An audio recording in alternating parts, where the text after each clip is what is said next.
Talebot makes your kid the hero of their story. Sammy's whimsical quest in the Enchanted Book of Whimsyville.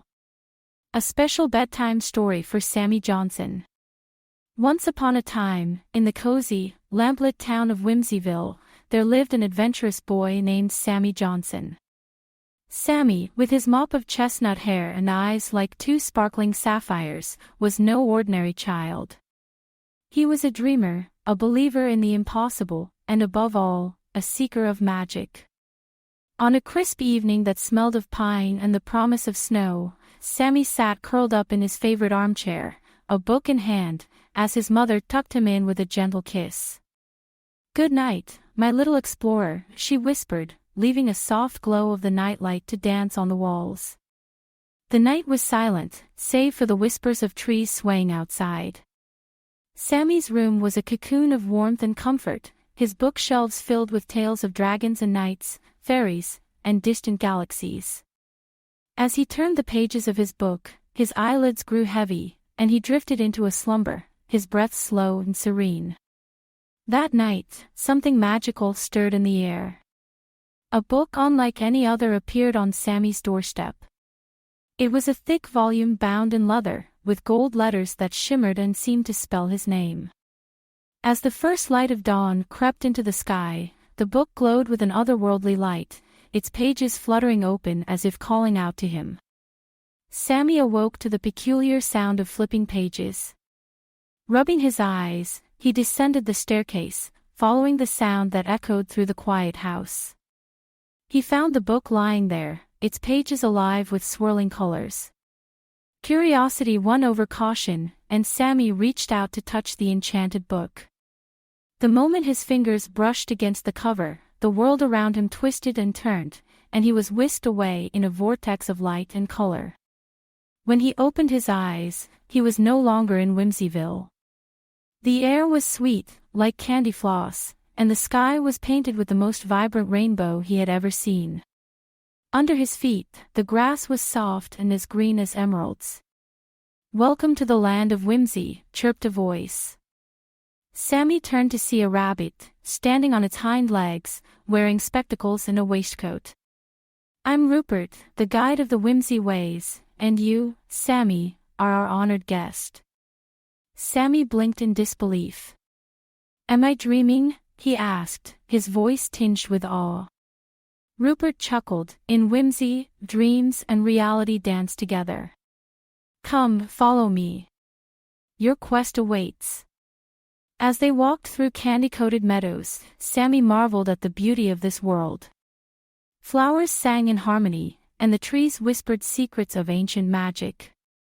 Rupert led him to a river of chocolate, where boats made of leaves floated lazily on the creamy surface. "Sammy, your quest," Rupert began, "is to discover the 3 charms of friendship. With each charm, you will unlock more wonders of imagination and the true essence of camaraderie." Their first stop was the Cave of Echoing Laughter. Inside, the cave was lit by glowing crystals that cast prismatic lights on the walls. Talebot, tailor-made tales for your child's dreams. A creature with feathers of 1,000 colors, known as the Laughing Lorikeet, guarded the entrance. "To pass," the lorikeet squawked, "you must share a genuine laugh with me. Only the pure joy of laughter can light the way." Sammy thought for a moment and then chuckled, remembering a silly joke his mother had told him. He shared it with the lorikeet, and the bird burst into a fit of giggles. The sound echoed through the cave, and the first charm of friendship, a shimmering jewel, appeared.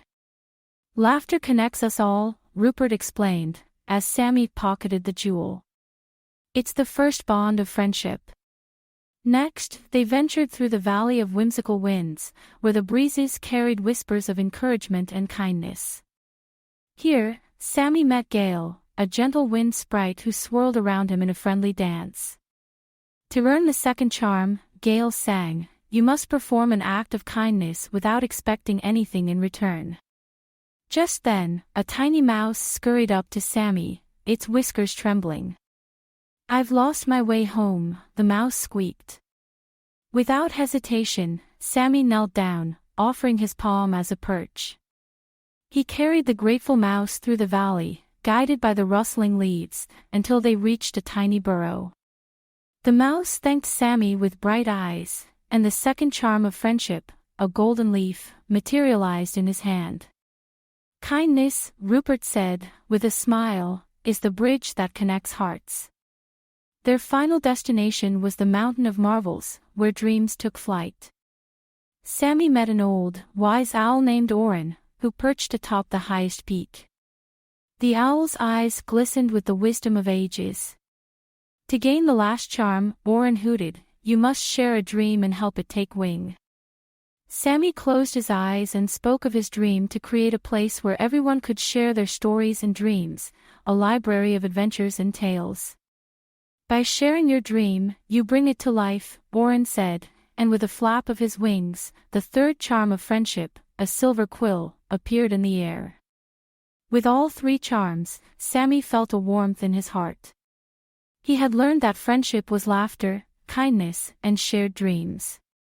As he held the charms, the world around him began to spin, and he was gently carried back to Whimsyville. Sammy awoke in his armchair, the enchanted book on his lap. He opened it to find the pages blank except for 3 words that glowed softly: friendship, imagination, magic.